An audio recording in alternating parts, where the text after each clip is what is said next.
लक्ष्मण जी की भक्ति भी अद्भुत थी। लक्ष्मण जी की कथा के बिना श्री राम की कथा पूर्ण नहीं है।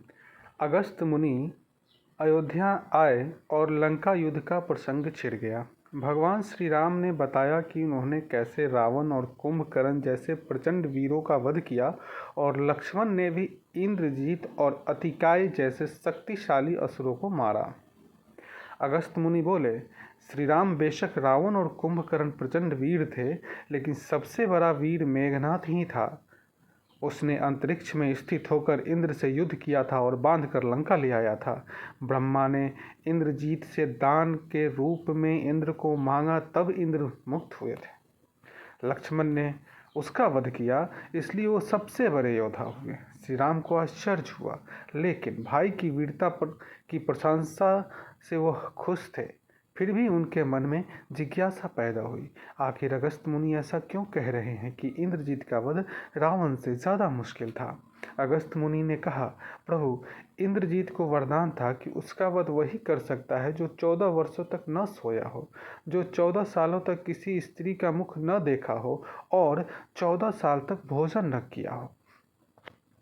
श्री राम बोले, परंतु मैं वनवास काल में 14 वर्षों तक नियमित रूप से लक्ष्मण के हिस्से का फल फूल देता रहा।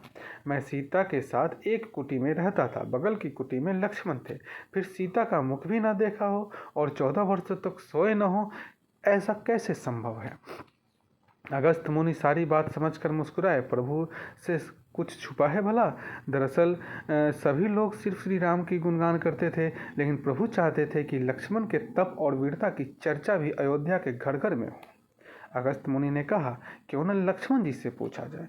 लक्ष्मण जी आए। प्रभु ने कहा कि आपसे जो पूछा जाए उससे सच सच कहिएगा। प्रभु ने पूछा, हम तीनों 14 वर्षों तक एक साथ रहे, फिर तुमने सीता का मुख नहीं देखा, फल दिए गए अनाहारी कैसे रहे और 14 सालों तक सोए नहीं है, कैसे हुआ। लक्ष्मण जी ने बताया, भैया जब हम भाभी को तलाशते हुए ऋषिमुख पर्वत पर गए थे तो सुग्रीव ने उनका आभूषण दिखाकर पहचानने को कहा था। आपको स्मरण होगा कि मैं सिर्फ उनके पैरों के निपुण की आभूषणों को ही पहचान सका था, क्योंकि मैंने कभी चरणों के ऊपर उन्हें देखा ही नहीं। 14 वर्षों तक नहीं सोने के बारे में सुनिए। आप और माता एक कुटिया में सोते थे, मैं रात भर बाहर धनुष पर बांध चढ़ाए पहरेदारी में खड़ा रहता था। निद्रा मेरी आंखों पर कब्जा करने की कोशिश की तो मैंने निद्रा को अपने बांध से भेद दिया था। निद्रा ने हार कर स्वीकार किया था कि 14 साल तक मुझे स्पर्श नहीं करेगी, लेकिन जब श्री राम अयोध्या का राज्याभिषेक हो रहा होगा तो उनके पीछे सेवक की तरह छत्र लिए खड़ा रहूंगा, तब वह मुझे घेरेगी। आपको याद होगा कि राज्याभिषेक के समय मेरे हाथ से छत्र गिर गया था। अब मैं 14 साल तक अनहारी कैसे रहा। जो फल फूल लाता था आप उसे 3 भाग कर देते थे, एक भाग देकर मुझे कहते थे, लक्ष्मण फल रख लो। आपने कभी फल खाने को नहीं कहा, फिर बिना आपकी आज्ञा से मैं उन्हें खाता कैसे। मैंने उन्हें संभाल कर रख दिया।